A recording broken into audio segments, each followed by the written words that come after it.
Welcome to our 10th video about HTML. Today we are going to talk about forms, and specifically we are going to look at a one-line text box. Now forms are actually used in websites in a number of things. Actually forms are the ones that we use to store information, to get information from clients. It's actually important to have forms in our websites. So let's begin straight away. Here we have already our HTML doc type. We have HTML introduced, and then we have our head, and then we have now our body. So we are going to work with our body. That's where we're going to put our forms. Well, the form has what we call an attribute, and this attribute is called a form attribute or form element. Well, you shouldn't mind about action and method, because this is actually in the server side. That one we shall handle it later when we are dealing with JavaScript and PHP and something like that.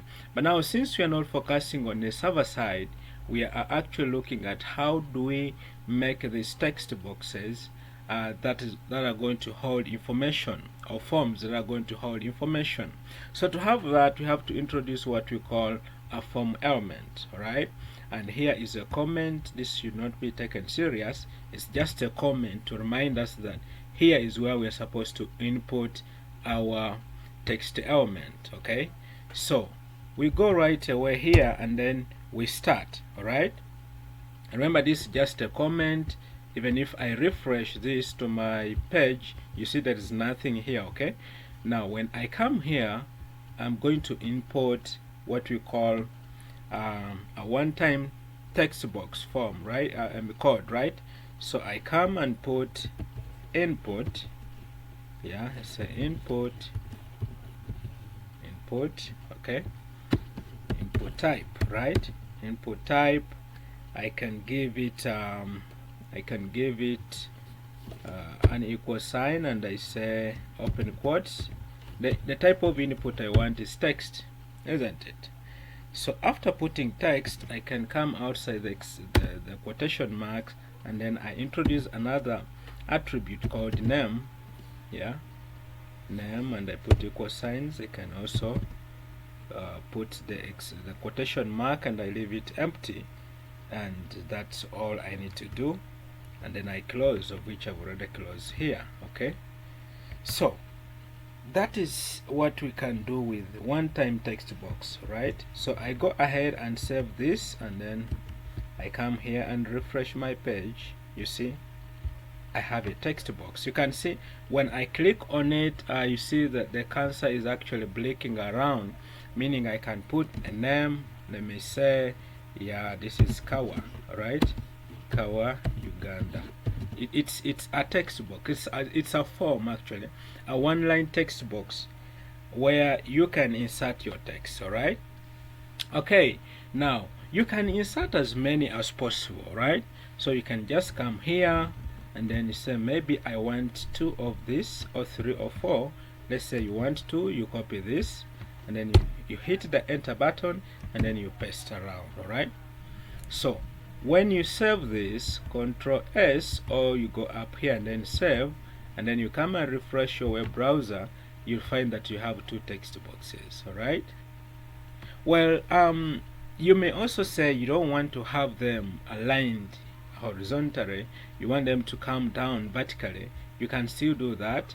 You come here where is the first one, and then you introduce our element of the break. Okay, element of the break. Okay, and then you save that. You come and refresh. You see that it is here and it's too close, so you can include another break here. Alright, you can even put another break here, BR, and then you save.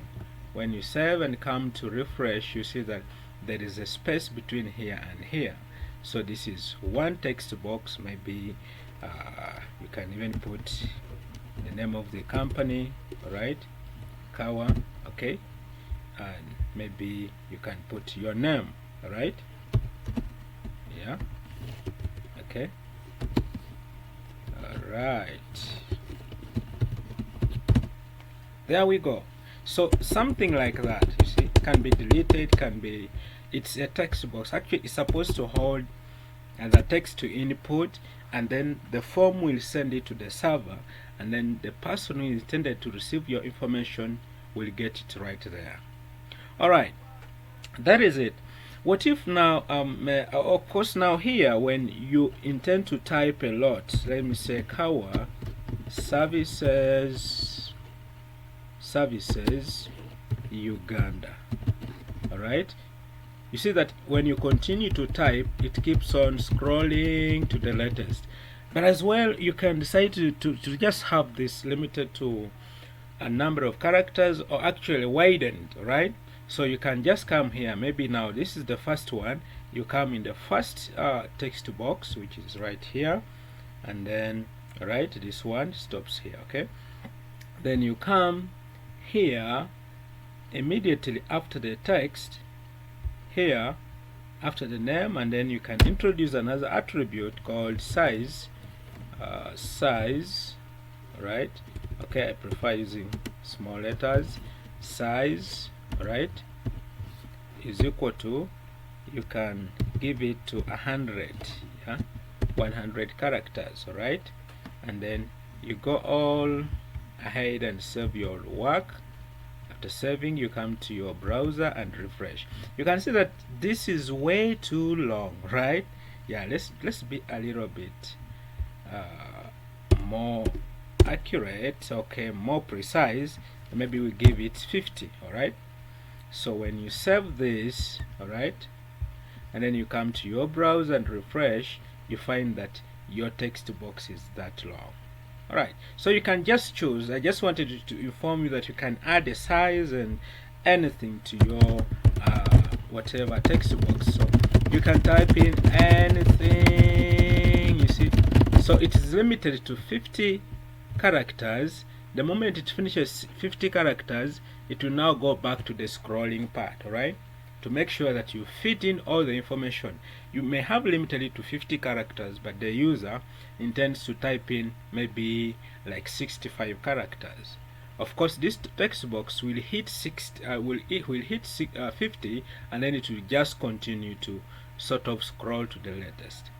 Alright, that is it for today. In the next video, we are going to talk about more and more of this, and now that we have started on forms, we are focusing on this, so don't dare miss in the next video.